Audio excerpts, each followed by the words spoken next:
The formula is qualities plus fears plus bothers equals the soulmate potential that you have with this person. And you need to have a high level of qualities aligned. The personality, those things have to be in alignment. The values, what you want. If that's not there, we don't care if they trigger your fears. We don't care what bothers you about them. It's completely irrelevant if your values aren't aligned. Relationships will not sustain for a lifetime with misaligned qualities and values, period. Welcome to You're Allowed to Hate Your Husband, a modern day love story.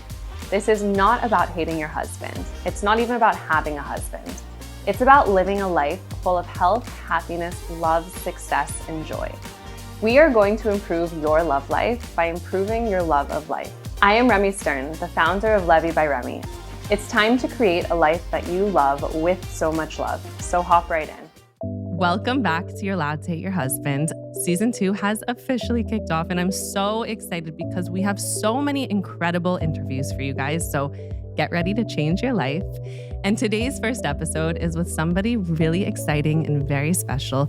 You might know her from the Netflix show, Jewish Matchmaking. Her name is Aleeza, and she is so brilliant. I know Jonathan and I loved the show, and we loved sitting with her even more. She has some of the best advice I've ever heard, and she's just funny and fun and all of the things.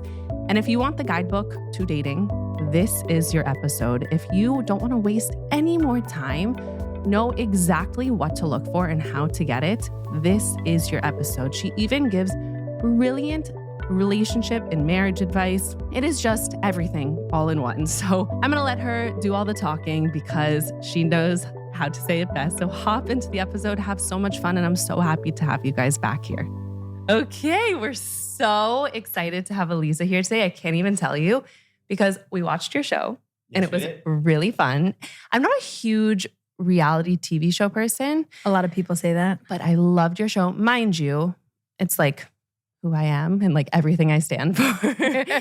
And bringing Jewish wisdom to modern dating is like everything to me. So thank you so much. You're welcome. My pleasure. It's pretty remarkable though. I mean, Netflix is like the biggest thing ever. And to bring Jewish dating wisdom to the world on a platform like that is like amazing. If you don't mind me asking, like, how did that come about? So have you watched or heard of Indian matchmaking? Yes. Okay. I didn't watch it, but yes. You heard of it. So that's our sister show. And the production company that put that out said, hey, we've got kind of a winning idea here.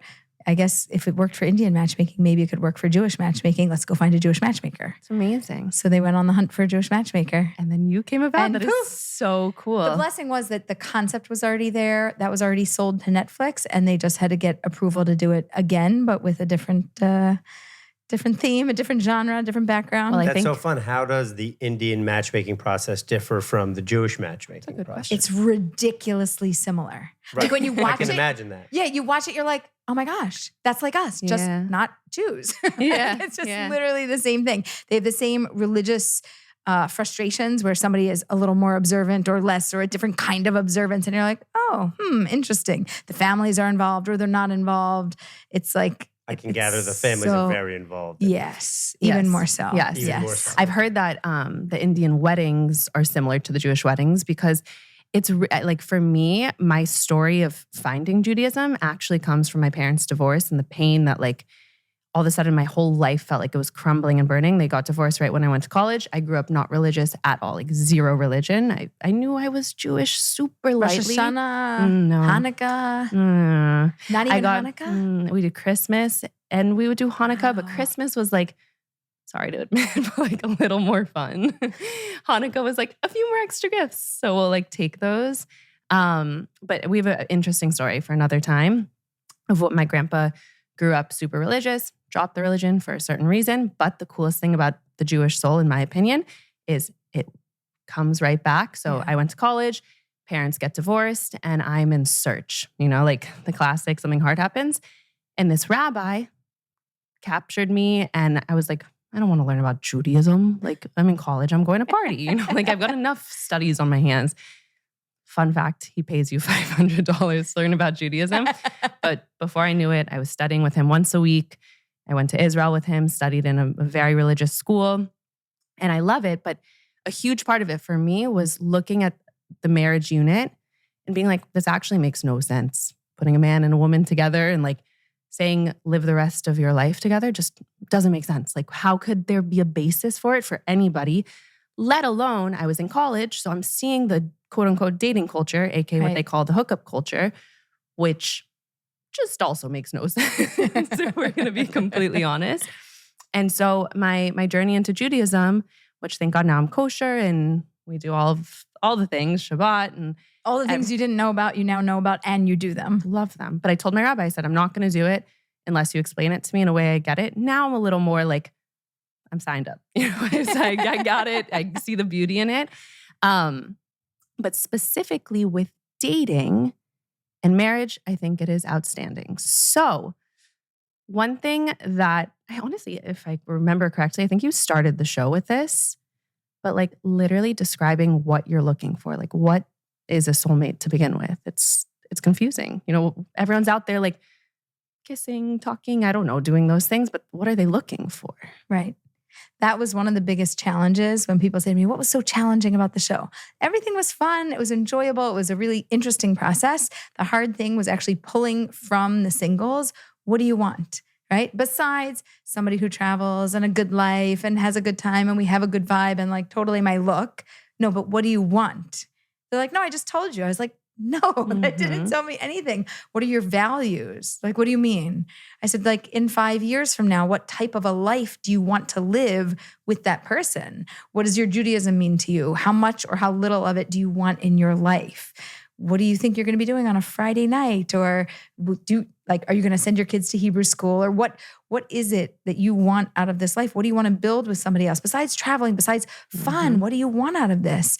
And they're like, I don't know. That's a good question. And I'm like, we're filming.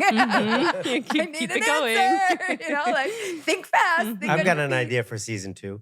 The first date can always be at One Oak and Carbone and dance like till clubs. the sun comes up, and it'll be a lot of fun. But day 2, it'll be surprise. At the end of the 3 a.m. ending to the date, and everybody's drunk and everybody had an amazing fun night dancing and drinking alcohol all night, you wake them up both at 6 a.m., 3 hours later and say, well, now you have a hungry baby. And now you have, let me introduce you to your hungry baby. Go feed her. Go take her to school. Do the diaper. Go get the clothes. Spend the entire day till 8 p.m. And then tell me if you like this person or not, that you just went on a date with. I love it. I think you just created a dating show. I love it. Like, the guy will be like, wait, I have tennis tonight at 7 p.m. No, Sucks you don't. for you. Oh, I got basketball at 6. Or I don't think so, pal. Diapers, bottles. Then they'll enter real life.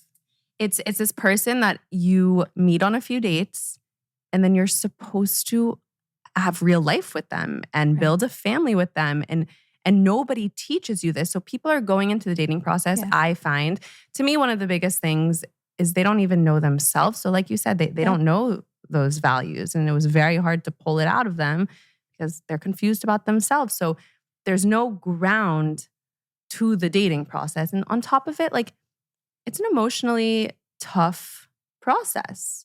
So if your emotions get involved, it gets clouded by all of this. Like, what should people be focusing on and doing and striving for? Actually, just quickly, I learned something while I was studying in Israel that stuck with me forever, which is in the United States, let's say, like, that's the culture I know the most, in the young dating culture. What we do is we go physical, I'll tell you in a second, emotional, and intellectual. This is the way that they described it. So it's PEI.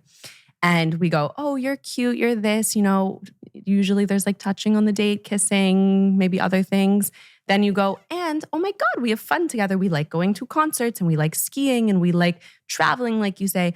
Oh, and then lastly, unfortunately, 20 years down the line, we look at the values and we're like, shoot, none of our values matched up and we have no ground to anything. Jewish dating says, hey, flip that around. Do values first. Like you said, you know, what's your vision for your future? How do you want to raise your kids? Then go to emotional. Fun's important. You know, like, you want to have fun. Thank God we have so much fun together. You guys look like you have fun together. We do. Like, I'd like to hang out with you guys as a couple. This would be a good time. We're the best. And then lastly is the physical portion, which in Judaism, there's a whole way to date like that. But I want to hear from you, you know, what would be your kind of recipe for success in dating? So first of all, I love the reverse flip, right? Like Uno reverse, as my kids would call it. And leaving like, Love Uno. right? Do you know they have Uno reverse? Like it's the whole, I'm they the have champion of Uno. cards on two sides now. You know it? I know about the reverse. Oh, my kids are obsessed with it. No. The card. I'm kidding. There's a new thing. No, I there's haven't played in a while. There's a new thing. New. There used to be reverse. Literally, I there's know two the changing sides. hands, which I think is ridiculous. Nuts. And there's two sides to the cards. Two sides. Uh-huh. Anyway, So Uno when do you get to see the other card? The other right. side? When you put the card down, that goes Uno reverse. Oh, But anyway, that's what we're doing. We're Uno reversing the dating. So when you're looking at your cards, you're looking at both sides all the time? What's going on here? Now you're looking at one side. I think we And should everybody buy sees it. the other side. Yeah, but like you're not memorizing that because you're too busy with your own hand. This game is ridiculous. I think we have to Why? try it. We have to try it. I'm in. Let's up the stakes. But we're Uno reversing dating. And I think that if we take the physical and we leave it to the last, right? Like, and in dating, right? I very much agree with that. Yeah. But even, let's be realistic. This is why I said 5-date challenge. Like, try no touching for 5 dates. I'm not saying until you get married. I did that until I got married. We waited. Great. After the chuppah, broke the glass, held my hand, melted. Like, yay. Better than any first kiss. Like, you married a guy that you never touched, and he holds your hand and you're like, that's awesome. So cute. But I'm just asking people to let something else develop first. Touch hearts before other parts. Okay. Mhm. Definitely nothing So- more than kissing. I mean, I'm not setting Because these rules. kids these days, they might not do the Shomer Nagia thing for 5 full days. I but understand. if you say zippity-doo-dah past No, I like. first base, But here, listen. you No, might actually get a- She's saying not even kissing. No, I understand what you're saying. Nothing for 5 dates. What about Here's hug? why. Nothing. I like it. But these Nothing. kids these He has days a are not daughter. that He has a smart. daughter, so he's hyped about this. He's Nothing. like, no touching. Daughter. Oh my God. Don't bring my daughter. Okay. Here's why it's brilliant. Brilliant. Because it chutzpahdik masterminds the whole system. If, let's just make up a story. Let's just say you were dating for a minute here, okay? You got to figure out who's the right one. How are you going to know? Right. If you can tolerate her for 5 dates and you don't touch her and you want to see her for a 6th date, do you like her? Yes. Is there any question whether or not you like her? No. Correct. You've touched nothing. Nothing. Right. You only know about her and you want to see her a 6th time. Yeah. It reveals the truth. Correct. It reveals the truth. But how And does we know someone- the same thing about her. If she also wants to see you. Now, if it breaks off after a 2nd or 3rd or 4th date, then there wasn't enough there to hold it. By a 5th date, it revealed the truth. Right. It's not a guessing game. It's not a mystery. You like him, he likes you. Okay, take it slow. Don't go crazy. But we already know that we have a foundation that's really smart, strong, and probably aligned. Okay. Because you're not doing Very anything true. else. Can I add to yours to double down on it? Double down. Because I agree 100%. If you don't go by your wise advice and you let the whole cookie out of the cookie jar on date 1.5, by date 3 or 4, he's still probably hanging out with you because he might like cookies. You're right. And you don't know the truth. He might tell you, oh, yeah, I'm a big cookie collector. Oh, yeah. Don't get me started. No. Do He's you want a just part-time having fun job? at the Would shop. you like to be a dating coach? But, No, this is he's but brilliant. if you I do wish what he you was. do, which is, He's so good. you This is get the really real good. truth out of him, he's abandoning ship by 2 or 3 because he's not dealing Correct. with this game. But, if No, you the give men it away, actually love it. The by men love second this date, game. he'll stay for 30 dates and then he'll be like, all right, whatever. I'm not But the buying it. men like this because any man that actually Love wants to know if they've Love met it. their person, they have told me, multiple men have Yes. said 5 dates. They're like, I'd date her 10. I'd date her 20. Yeah, If 5 to I 10. liked her, 5 I to 10. would do it for sure. Like, Yeah. who cares? Because I actually like her. The hardest part is figuring out if I like her. I'm like, great. Well, I just solved your problem in Yeah, 5 days. you're 100% And right. You know how much money I saved you? You know how many dates you got to go out and to figure it out? I just saved you 6 months worth. Do the math of how much those dates cost you. You're welcome. Yeah. Solved your problem. Yeah. The money's That's a side. That's a side benefit. Unfortunately, I hear it from my clients. They'll say, I don't want him to get turned off or be pushed away by the fact that I'm not doing anything physical. And to be frank, it's probably a little bit more than this, getting to the next step. And it's hard, but for somebody, let's be realistic. For a cute young Jewish girl who's out there, maybe modern Orthodox, anyone, it doesn't have to be Jewish, but that is religious, but still living their life. How do you express that to a man? Be like, we're not even gonna shake hands until day 5. How do you? You know Aleeza from Jewish Matchmaking. She has this crazy 5-date challenge, and I'm trying it. And if we like each other after 5 dates, who knows what could happen? Yeah. I think it's brilliant. I really do. Okay, and if Jonathan thinks it's brilliant, because I know it's brilliant. I will tell you this much. He's a tough critic, right? Well, he's a tough critic, but also he is like, and this is why we have him on the show on top of the fact that he's brilliant, but like, you want a man who is like, this guy did it all. If he buys in, we're okay. Oh my God, yes, because he was like the biggest player. I think that when you set limits, you define your strength, and I think it's very important in a relationship not to bend too much, and just have faith that you're doing it you're doing a smart thing for the right reason. Yeah. If you start bending, you start making excuses, and you end up in a very confused place, and you're in a guessing game now. So I think that it's very smart to set those limits, and I think you should set other limits too. I know a girl, a buddy of mine, who was dating a guy, and she was aloof. She didn't step up for herself. She didn't stand up for herself, and by date 7, 10, 12, he was still not able to commit to boyfriend and girlfriend. Mm-hmm. And I told her, you got yourself in a tough position, but at some point you got to stand up for yourself and say, this is by no means what I find acceptable. And they kept making excuses. Well, he's a great guy, so I'm just going to stick it through for another 20 or 30 days. I'm going to stick it through. And you keep making excuses, and you end up in a situation where it's not going to work out 9 out of 10 times, because it's best to just be strong, have some respect for yourself. And if it's right, it's really going to be right. He's not running away. Exactly. So can I ask you, because I think this comes up for people a lot too, is we want to date intentionally, right? So you want to have weight to it, and you want to know what you're looking for, which I want to circle back to at some point. But you also want to have fun, be lighthearted, and not put too much pressure on it, right? Because if you're like, is this my husband? Is this my husband? You're going to drive yourself crazy. So you want to make it lighthearted, but you also want to be intentional. How do you do that? And when can you start bringing up the more serious things? Like he's saying, when are you going to be are we going to start being boyfriend and girlfriend, or are we exclusive? How do you do that realistically without scaring a guy away? Because I do think guys might have a little more fear of commitment. And wait, before you ask if you're boyfriend, girlfriend, don't you want to have conversations about where you see your future? Yeah, what type of school, how can education people for your kids? Does that come first, or boyfriend, girlfriend? I assume those serious questions probably come first. Come but when first. you ask that, you can't ask that on a first date. Exactly. What's the timeline for when you can kind of become more serious, or ask those more serious questions without scaring someone away? Right. So you can't ask it on a first date, because not only will the guys run, they'll think you're crazy, and they'll tell all their friends, and then you'll be blacklisted. It's too businessy. Yeah. And it's too much getting done to business. Yeah. A first and second date are I like you, we vibe. Sure. We could be friends even. What type of music do you like? Yeah. What type of salad dressing do you like to put on? Right, exactly. A little bit about your history, where you grew up, lighthearted conversation, but some depth to it, but nothing we're not spilling our guts here. Right. And we're not telling you my whole hopes and dreams and the future of whatever I want, and it's all on your shoulders. Do you pick me? That's not where we're going. Right. And I would say somewhere around, after you go out a couple of times, 3, 4 times, you've seen each other. I like you, you like me. We got things in common. Things are going somewhere. We're going to want to dip our pinky toe in the water for a more serious conversation. And we want to see just pick one topic that you could talk about, not 10. Not your whole future, where you want to live and where you want to send your kids to school and what kind of community you want to be in. Just one little something that's serious, and dig into it and see how they respond, and see how you respond, and see if you're on the same page.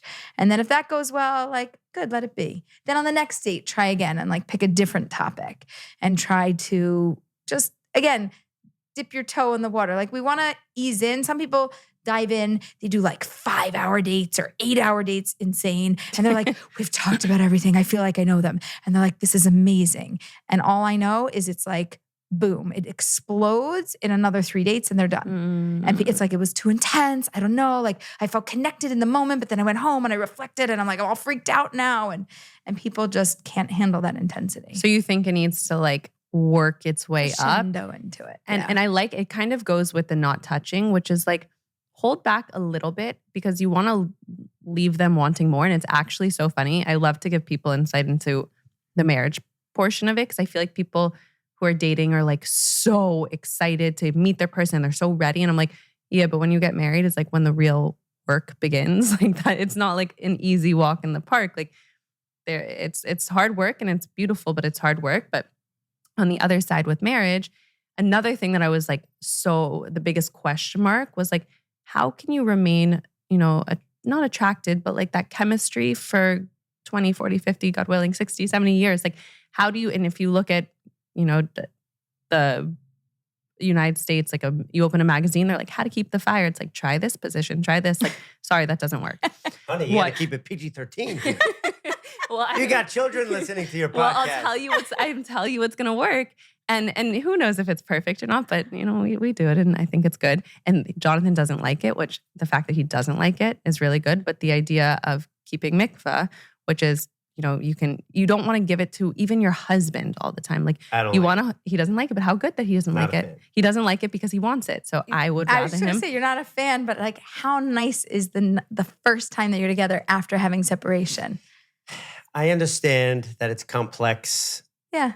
Category. However, with that said, we have enough distractions or like a live-in or something, like go to my parents' house for a weekend or her parents' house, where it's like when we finally have an easy win, I don't want more limitations. The honest truth is Does that make sense? The harder it is for him, the more I'm going to like it because I don't want him to like whatever. Get bored of you. But this idea, exactly. And then we have dinner, we have too much dinner, blah, blah, blah. Then you get, enough then you of get the limitations. What did Bill Keep Maher? all days on the calendar open. We got enough. By the way, Bill Maher said, I love this, it just is a little too much, but your date night with your husband or whoever shouldn't be after the meal. You're too full after the meal. Like, do your nice moment with your husband. Go have your moment and then go to dinner. I love it. If you want like advice, pleasure advice, don't ask married people because they have no idea what they're doing. They forgot it all. Go ask a single guy on a Saturday night saying, just before this night begins, what would you do? And then just do what they do. They know what they're doing. That's actually great advice. Anyways, back to the importance of okay, so you're saying that like, hold back a little bit, even on the amount of time spent on the date, how much you reveal, like let it be driplets, not the entire bucket at once. I think women. Okay, so it's like food and eating, by the way. You're not supposed to eat until you're full. You're supposed to eat until you're 75% full. So hard to do that. Okay? Very hard to do that, right? And there's a moment, I don't know if you know this moment, but like when you're eating and then like you go like, and you like take the breath, the mid-meal, somewhere in the meal breath, and you're like, that's the moment of 75%. Okay? We need to do that. At that moment, you put your fork down, even if there is food on your plate and your eyes are going, I'm gonna eat that. You don't eat that, you walk away, and that is 75%. And it, first of all, yes, leaves room in your belly. Right. You still could have a fun date night after your meal. Second, if we're talking about salad, I could be a 75% guy all day long. But if it's pizza night, I'm going 200%, baby. Then it's not a date night. Anyway, date night before pizza. You eat half the pie now and half the pie later. After I'll ask him, I go, is tonight a pizza night or not pizza night? It's like pizza night. I'm like, okay, good to know. I put my face mask on, I get into bed. Good to know. I have an idea. Wait, this is the secret language of couples, by the way, right? Yes. Pizza night or not pizza night? If she gets her lotion bottle out, I know I can put on the basketball game and sit on the couch for the rest of the night. By the way, we've never uncovered this subject. Mask, the green mask goes on. It's honey. I love it. See you tomorrow. I have an idea. You girls are very good at giving wise advice, but I've always been a good read. Right? So, because I play poker a lot and you don't want to sit on a date and just come with a list of questions. Mm-hmm. Nobody, I mean, obviously you would never say that, but you don't want to come with a list of questions and be boring or be like businessy. But I think it's very important to kind of just read the person. And that's part of the dating process also. It's like you can get a feel for if somebody's religious or how religious they are, what their future desire is religion for the family by asking like indirect questions.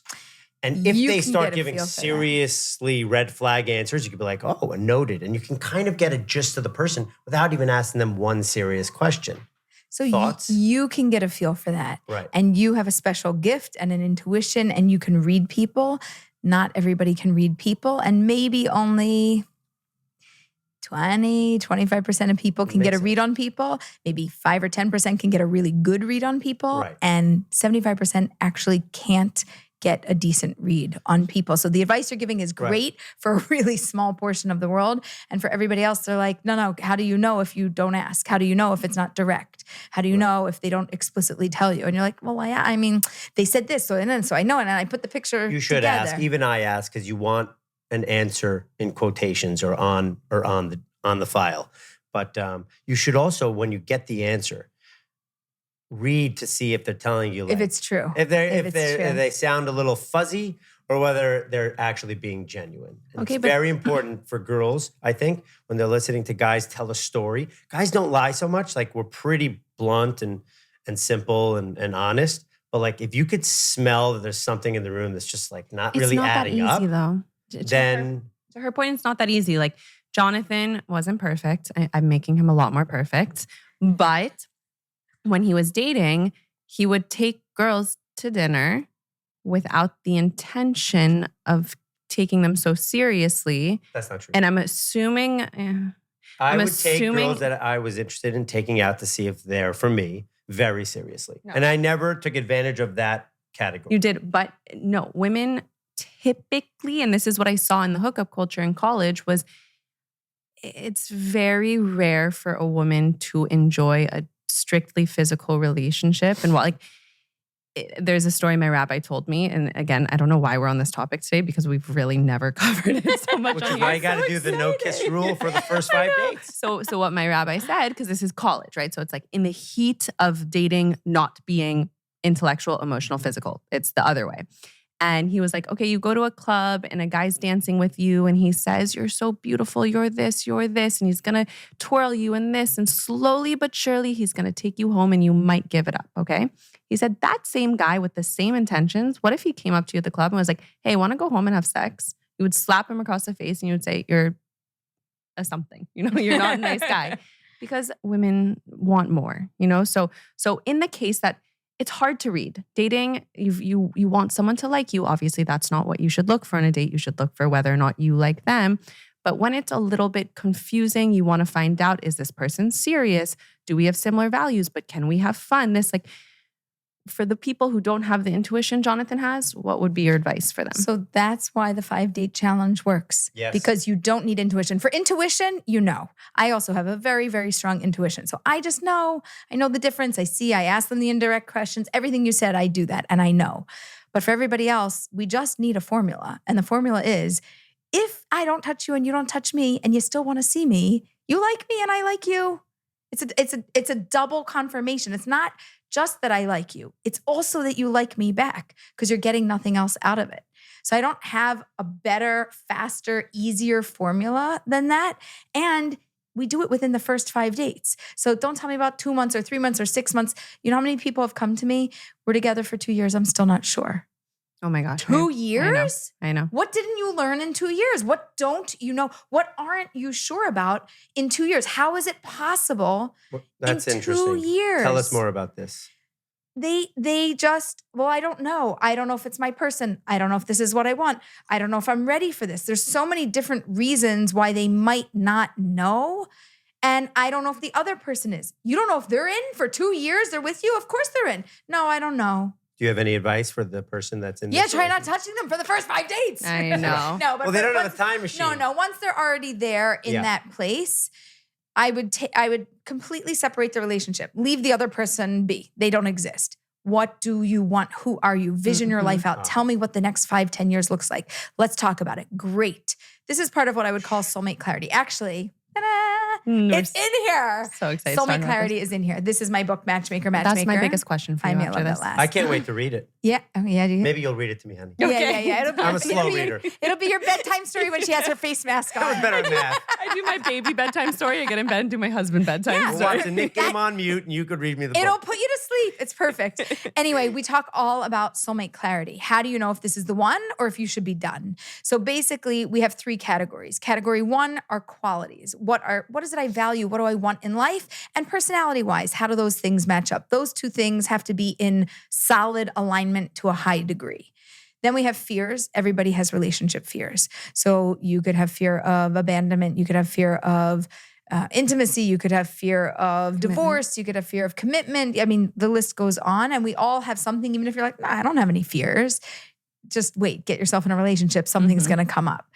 Then the third. What do you do with these fears? So we have to see if to what degree the other person triggers those fears. So it should be to a low or a manageable degree as opposed to like spiking out every time. It could be zero. If I found the perfect partner, which I did, she has zero channel of my fears. You triggered my fears. You have fears, but to the degree that she triggers them might be very low. Low, yeah. Very low. So I'm high or medium or low to you in your fears? No, you were low to medium, which I love that you say this because I actually do think your partner is meant to reveal those fears so you can work on them, but they shouldn't debilitate you with and this is Jonathan was talking about, people who like will stick in it too long and they'll be so anxious and nervous. Are they this? And that's when it's high and that shouldn't be the case. It should be low to medium. And Jonathan did at the beginning of the relationship, but it was in hindsight, good. It was good triggering. There were triggers, but then it leveled down instead of leveling It was never up. his fault. It was my own fears that were being triggered. Correct. And that's the thing about fears. They're yours. Mine, exactly. You own them, but to the degree that your partner triggers them, not on purpose, just that's who they are, that's who you are, that can't be to a high degree all the time. Yeah, and for me, it was my parents got divorced and the fear of abandonment and commitment together because committing felt like, okay, but you can't commit forever. Like it's going to fall apart at some point. But we have an age gap and he was a little older and people would come up to me and be like, if he hasn't settled down now, like what makes you think you're the one he's going to settle down for? And like, all of the things. And I would sit there and I'd be like, my heart would pound. It wasn't his fault at all. We just hadn't met and I was his one. So sorry, everyone. My husband says the same thing. Fear schmear. I'll put some schmear on the bagel, honey. Get out of here. He doesn't understand. Your husband says the same thing. No, my husband was, when he was 25, I was 15. He's like, I couldn't date her. We have 10 and a half years between us. Same. And we're a little more. But my husband's not a player. And I could have never married a player. That would have triggered my fears to the high degree. Joking. Couldn't be further from the truth. No, he's totally not his personality type at all. And if he was that, I couldn't have married somebody like that. It worked for me. So, it worked right. For me. And for me, that would have been like, red flag. And not that, it's a red flag for a human being. It would have been, it's just not my thing. So we have qualities, we have fears. And category number 3 is bothers. Okay. Bothers is like the ick, and it's specifically about the other person. So it's not just like, it bothers me that he's like, sweetheart, like it just specifically about that person, not just that a behavior bothers you, but that behavior about that person bothers you that you're dating. So that behavior bothers. Are we talking packages or mess or living together, roommate? Everything, literally everything. I'm not talking about you. It could be looks. It could be something. So you're talking about initial bothers, not like real relationship. Or later. When we chart you for soulmate clarity, we could chart you in the beginning, middle, or deeper into your relationship. And we could see what's going on. You don't bother me, my love. Of course I do. But the truth is. You never bother me. No, it's so true. It's not true. You don't. But it's funny because the things that do bother, I can tell you exactly what he gets annoyed with by me, and I could tell you exactly what I get annoyed with by roommates. I know. Not love or marriage. No, of course. Of course. Times 5,000%. But I'll tell people because they're like, how do you know? And then the icks, the bothers. Yep. And I'm like, listen, whoever you're with, they could be taller, they could be shorter, they could be, funnier, they could be quieter. Like you're going to be annoyed by something. Mm-hmm. So is it something that's like, really big? Mine's like, I'm messy. He doesn't like that. He like will be in the back of the line and will like order his bagel yelling at the front of the line. I'm like, wait till you get to the front of the line. Like, I'm so embarrassed. Like they're like little silly things and they won't go away, but you're like, that's what I love about the person. Like you just have to make sure that it's something that's not going to like, it's not horrible, but you have to expect that you will have bothers. No matter who, best friend, parents, anybody who you're like, they're literally perfect in every which way. Go live with your parents. After 3 days, there's 39 bothers. Correct. Like this. It's a automatically. Thing. It's a thing. Rav Noach Weinberg from Esha Torah said, if you cannot find 5 things about the person that you don't like, run. Don't walk, run. Because you're in la la land. It's infatuation. It's not real. Real human beings, we're not angels. We're humans. Real human beings get bothered by other human beings. Even the ones that you think are perfect for you, they should be perfectly imperfect. Like they're imperfect. No. Imperfectly perfect. My grandfather said on the first date, when you look at the girl, you're supposed to look like this. One eye. It's in a book. Right. It's Committed Marriage, I think it's called. And she says, there's going to be imperfections. Close one eye in marriage and look through the good eye. Like Jonathan Correct. also loves to shop and buy presents all day long for our daughter and stuff. And like, it's great, but the packages pile up like this, but I have to close one eye and be like, it's so cute that he does that for our daughter. Like, Very true. you have to, Great example. you have to close one eye. Yeah, and then you open the trash with the other hand and the other eye, and you throw them one in, one out. I will show we make you. rules like that: one in, one out. You can bring something new in, but something old has to go out. Good rule. I will show you if you want to take some toys for your kids to go, please. Please take some. No, I do not. Please take the toys. No, we had a deal with my in-laws. We had kids. We have 5 children, thank God. And after the second, the third, my mother-in-law threatened. She's like, on Hanukkah, we're not going to give you presents on every night for every kid. I said, how many kids do I have to make you stop giving me a present every night? I love you. No more presents. I can't handle the little tchotchkes. They're so sweet. It was so amazing. But I was like, no, I'll have 10 kids if you need. No room Don't for even get I this. just want one big Hanukkah They present disappear. for everybody. Tchotchkes, you could bring them in, but in 2 weeks, they're gone. No, but they're not gone. You're going to go see. Anyways, back to it. So what do we do with this formula for a soulmate? For soulmate clarity. So the formula is qualities plus fears plus bothers equals the soulmate potential that you have with this person. And you need to have a high level of qualities aligned. The personality, those things have to be in alignment. The values, what you want. If that's not there, we don't care if they trigger your fears. We don't care what bothers you about them. It's completely irrelevant if your values aren't aligned. Relationships will not sustain for a lifetime with misaligned qualities and values. Period. So the other are irrelevant. So we evaluate that first. If they pass that first test and they're in alignment, then I would move to fears and just make sure they're not triggering you off the charts every time where it's just like a spike where you're like, and it just like gets to the core of who you are. If it does, it means you can't handle it. There's nothing wrong with them. There's nothing wrong with you. Just together, you're not fabulous humans. And then we go to the bothers. It's like, can you live with it? Can you live? Oh, I don't like it. Great. Well, there's going to be a lot of things you don't like. Yes. Can you manage it? You're going to have to manage something. Is this the thing you can manage? No? Okay, pick somebody else. You're going to still have to manage something else with them. I think that was a big What big if you one get for somebody me. that's not realistic? happens all the time. Oh, yeah. And then it's no longer the bothers or the fears that's the problem. It's their definition. You or probably could read it. overindulging in their list. Right. So I have real conversations with people and I ask them, well, when have you ever met somebody else like this person or as good as this person for you? And they're like, no, never.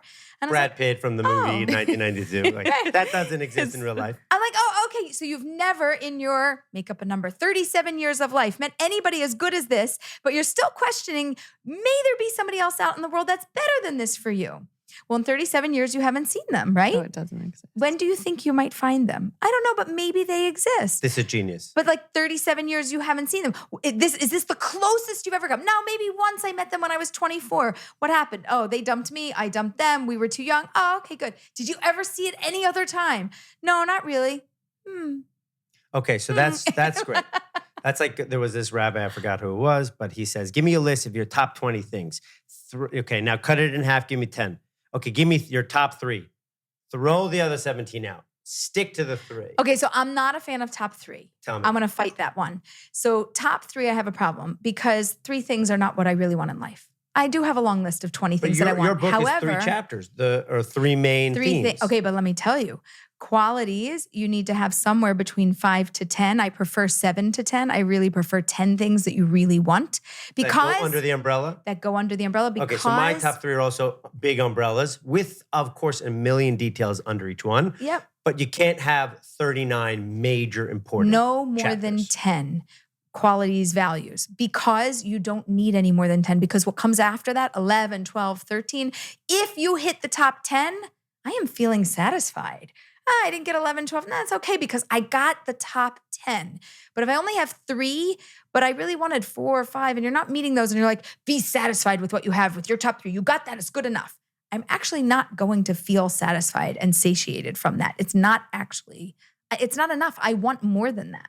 So it's actually an issue. So I like that there's a top 10 and we're realistic and say they have to be in alignment. But in terms of fears and bothers, 5. You know why? Because after 5 fears, even 3, if you trigger the top 3 or 5, nothing else is relevant. And if you don't trigger the top 3 or 5, the other ones are so much less relevant that they're just not relevant. Even though they're there, I know you can handle them. And the same thing goes for the bothers. So only 5 in that category. I agree. I think I'm on your page. I just like condense it a little more. Yeah, 3 is too short though. I'm telling you, it's not. I have a different definition, so I But agree with no, you. I think what you do is you like you said, and I do this with people, the word or whatever it is that there is their category, and then I let them define what it means to them, and then they throw 10 things under that one word. Yeah, so I'm just fleshing that out a little to say, no, really, we're gonna have 10 categories really, and you can bunch them a little. What Jonathan's saying is some people will be like, well, I want him or her to be smart and funny, but also quiet sometimes. But I also want them to be a supermodel. But I also want them to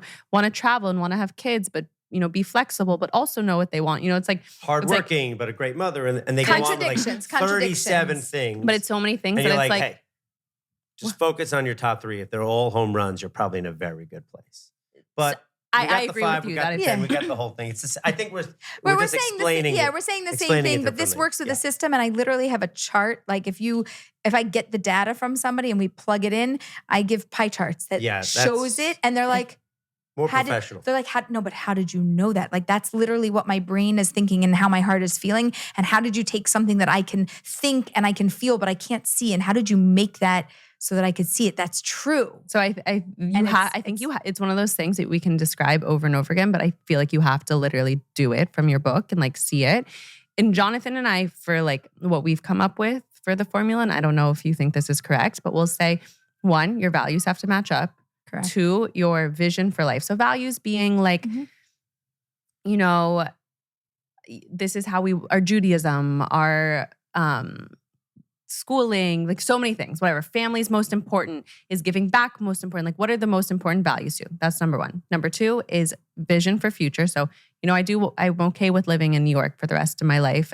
Some people want to like move to Bali or move to somewhere, but like our vision for life, I want to get married within a certain time frame. I want to have kids, like just like a vision for future. And then that spark, because I do think the spark is important. And that excitement, because sometimes people will be like, he's perfect on paper, but like, nah, I don't know. I don't have that like feeling. I do think an amount of spark, and there will be when you know, and I think when you don't know, you also know at a certain point. Like intuitive people, when you know is true. For non-intuitive people, which is like majority of the people out there, they don't always know. So there is the concept of the spark I love, because obviously, and it's not always true, because sometimes it's a fake out. It's like a firework that just disappears. It's hard to differentiate. So there's the spark and there's the slow grow. And I like what comes in between that, which is what I call the slow spark. I was considering to call that the book, The Slow Spark. And they're like, oh, it's good, but like your next book or your next, project. Like, it's good, but no. Yeah, good, but no. So I like the slow spark because it's more real than the spark. The spark could be a false positive, and I might not know. It could be, and I might not know it's a fake out. But the slow spark means there's something there, kind of like it, and like it just gets a little better over time. The more I see you, the better it is. I love that so much. Jonathan also said like it's like skiing. You want it to like get better and better and faster, and like there will be bumps and stuff. But like if you start to like plateau and that spark doesn't grow, that's a problem. So I have a question. It's more of a theoretical one. Do you believe, and I kind of remember you saying something around this, but do you believe in one soulmate that like Hashem gave you and you only have one person to find and like good luck finding them type of thing? No. Okay, tell us more. No. So my understanding of soulmates is the person that you marry becomes your soulmate. That, like, how do you make a soulmate? You get married. So whether you love them, whether you like them, if you marry them or you get married to them, you end up one night accidentally marrying them, that's your soulmate. Whether you, like, through the act of marriage, that becomes your person. If somebody would die or if there's a divorce or whatever the situation is, you can get remarried. You get remarried, you have a new soulmate. So how many potential soulmates do I think there are in the world? Like, potentially you could marry anybody, but really, how many people are you going to be aligned with your values, your personality, everything that you want in life? There's probably not so many people that you're going to be aligned with unless you're a super flexible human.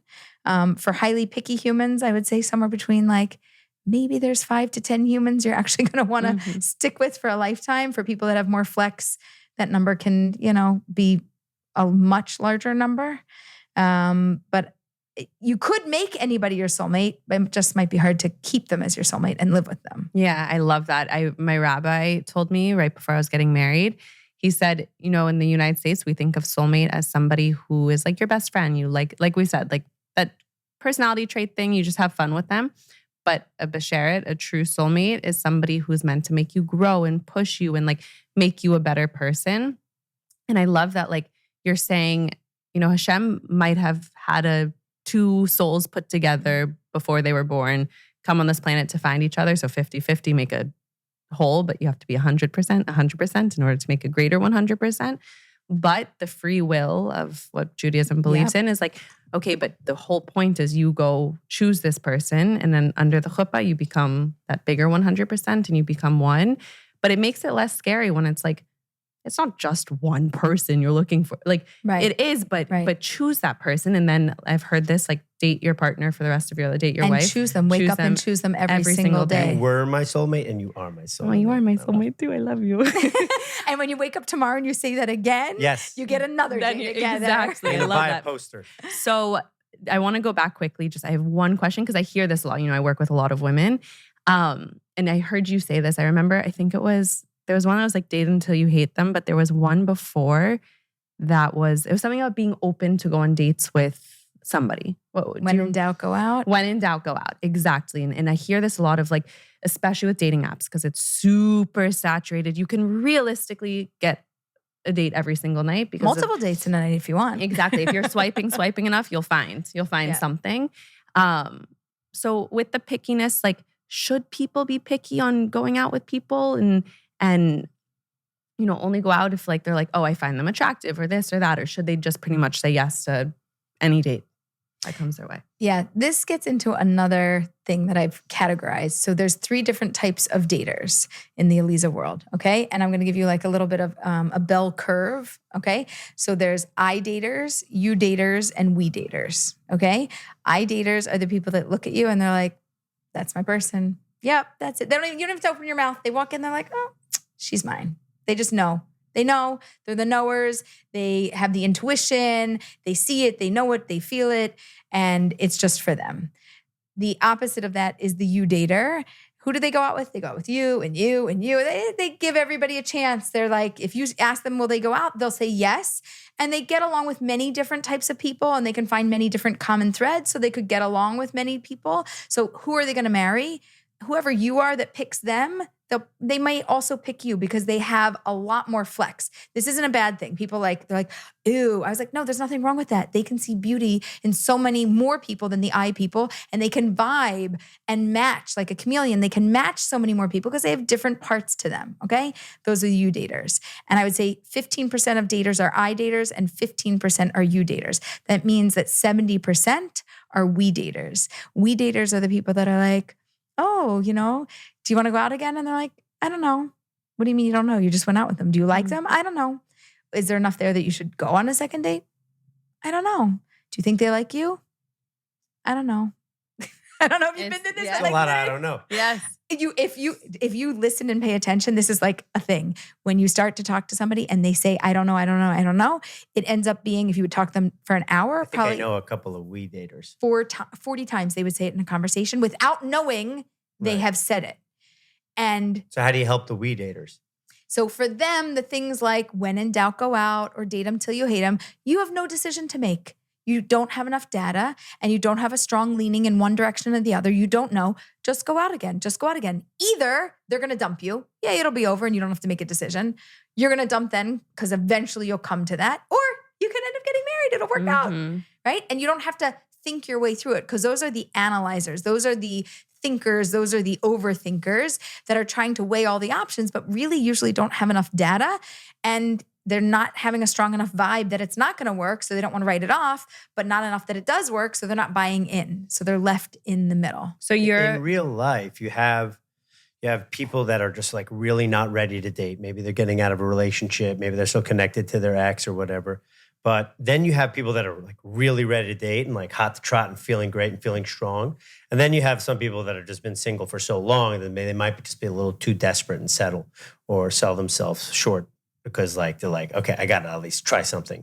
So I think that this is very wise advice. But that's if somebody's really ready to date. What happens if you have somebody that's still trying to push themselves to a place where they're like actually really ready? They just got out of a relationship, and and before they make mistakes on who they say yes or no to, is there any way to help prepare someone so that they're more strong, confident, and ready to date? Yeah. So 2 things. One is if they're coming off of a relationship, I do a dating detox, and I have like a whole program that just week-long thing, steps you through the process of here's where I was, here's where I am, and here's where I want to go. And if they're not too broken from something, but they're just needing support, I love to do coaching. I love to dig in. Who are you? What do you want? Let's hash it out. Let's articulate it. Let's play with the language. Let's define it. Let's get clarity about what you're really looking for. Because if you don't know what you're looking for, then potentially anybody could work, but it's not going to feel right. And then you're just going to spin your wheels, and then you're just going to get more burnt out. So let's just coach through it. I tell people that 75% of the people that we work with coaching, not matchmaking, just coaching, they end up finding their person because it's just through the process. They gain the clarity. It's easy. And then you can go do it on your own. Is this I in don't the have to book match too, you. or is this just in the website, or is this part of the team? Everywhere. It's everywhere. Wherever you want. I literally eat, breathe, and sleep all of this. So there's a chapter in here called Do the Math. That's all about like adding up to like what you're looking for and does this make sense and how to figure those things out. There's something about overcoming dating anxiety.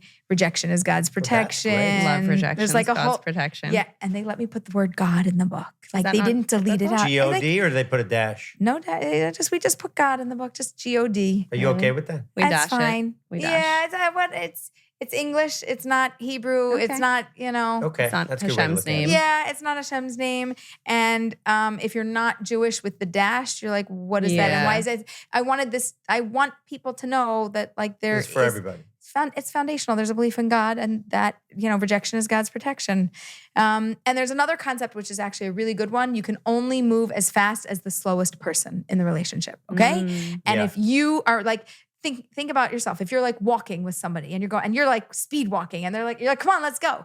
They can't move any faster. If they could, they would be walking with you. They can't. You want to move at their pace? Very true. You have to slow down. So in a relationship, I had somebody message me. She's like, I credit you with my shidduch, however we met, but I was going to dump him. And then I remembered you can only move as fast as the slowest person. And I was too fast. So I slowed down. By the way, Mazel Tov, we're engaged. Thanks for your help. Wow, that's amazing. She's like, sorry, I never called you, but I didn't need your help. I just needed that phrase. Yeah, no, and I agree. Like if you do the personal work, the internal work, matchmaking is a amazing way to find the person because it helps you find the values, everything you're looking for. But the personal work being step 1, if they're getting off of a date, is it aligns you with finding the person who you want to find. And to me, it is a very spiritual process to find this person. I say like, whatever vibration you're at is what you're going to receive. So if you want this magnificent person that we've just talked about, like you better raise your vibration to that, because you don't get what you want, you get what you are. And ooh, that's a really good one. Is that your line? No, I don't think it's mine. Don't get what you That want. is a great line. Get what you are. Yeah, so such a quotable. So if you thank you, I don't think it's mine. I don't know where it came from, but I'll take it.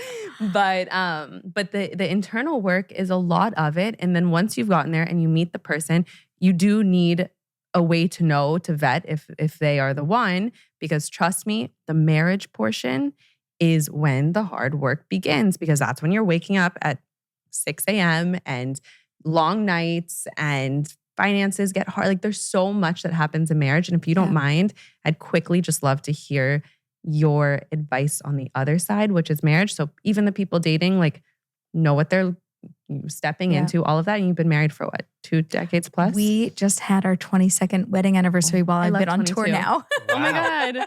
My husband's like, you're not going to be here for our anniversary. no, I was I'm like, good. I love you. Sorry. We've had 22. We're good. He's like, bye, go on tour. And meanwhile, we're like, 22. and we haven't had, and God willing, we'll have that plus. But 22 years, first of all, 22 is like one of my favorite numbers. It's just so beautiful too. Just advice on the other side of it, because your book is Matchmaker, Find Me a Love That Lasts. Yeah. Right. So I remember it was the second part. Yeah. We can put it up so everyone sees it. Is it for sale now or soon? It is Soon. on sale now. Oh, really? It's Yep, pre-order yep. though, right? Yeah. So the love that lasts portion is what I'm curious about. Like, what is your marriage advice and to find a love that lasts? Because that's what we're all looking for. So I think that love is a verb. First of all, we'll start with that. Love is a verb. It's an action. Ahava, the Hebrew word at the root of it is hav, which means to give. So the question is, how do we develop love? How do we grow in love? By giving, right? So if we're in a relationship, even with friends, right? And you give to me and you give to me and I'm feeling loved by you, right? Great. Who has more love? If you're the giver, you have more love than I would have for you. Even though I'm a receiver and I'm happy to be the receiver, I will not have as much love for you as you will have for me. So think about a parent-child relationship. Who loves whom more? The giver. The giver. The parent always will love that child more unless, God forbid, there's a situation where a child really needs to take care of a parent and become that giver. You never have the opportunity to give back in the same way that the parent has given and grow the love in the same way. Yeah. So in a relationship, who's the winner in love? The one who gives the most. So if you want to have a competition, that's what you should be competing for, not what you can get, but how much you can give. Very wise. And at the root of it, that's what we need. And at the same time, we do need to give to ourselves. So it's like the oxygen mask in a plane. When it comes down, you put on yours first. So if you are not functioning well and you're working on giving, but you're not functional, you're going to eventually just be a taker. So you should just pause, give to yourself first, give yourself everything you need so that you can then give and fuel the relationship. Literally, you just summed up everything I believe in times a million trillion. And that's what you're saying. You're saying, I'm giving you the formula to go choose your soulmate. Like, yes, there might be a spirit. Make your soulmate. Make your soulmate. Exactly. Like and then the best part is after that, you get to make them your soulmate every single day. And a huge part of that is giving to the person. And it's like, so, I mean, and date night. And I will say date night. I mean, the regular date night where you go out and the date night in. But I know, we going need to be better. out, this, by the way, was very hard for us early on in our marriage. And our friends told us, they're like, you must have a date night every week. And I was like, every week? Like, I work from home. He works from home. We see each other a lot. Like, we're good. And they're like, no, you have to have a date night. And I was like, no, we got a babysitter and young kids and it's complicated. It's annoying. And they're like, date night. I was like, but we see each other. So we came up with our own formula, which is double date night. So we like to go out on a double date with another couple. It's kind of like we're dating another couple. We're like, oh, do we like them enough that we would do this again? That's so funny. It's like a him double enough. date. I like her enough. We can all tolerate each other enough. So we got on double date nights. We grab a bite to eat. We go listen to music, have a drink, something, hang out for the night. And we try to do that either every week or I'm on tour a lot. So every other week or whenever I'm home. And we have regular date nights. So it used to be Thursday night. That was our date nights. And now it's Monday nights. So my husband messaged me while I was away. He's like, Monday night, like date night, right? And I was like, yeah, it's on my calendar. Everything's blacked out. Nobody can book. He's like, great. I know. We need to be better. I truly love the idea of giving. Giving is because when you give, a lot of problems just disappear. A lot of annoyance, a lot of frustration. He's justifying the presence thing with your daughter. No, I'm just kidding. No. Yeah, I'm going to take you to the room quickly after. Is like being the better person. And if both people are being the better person and both people are giving before you know it, you're like, wait, why are we complaining? We are in the best relationship in the world. It's just give.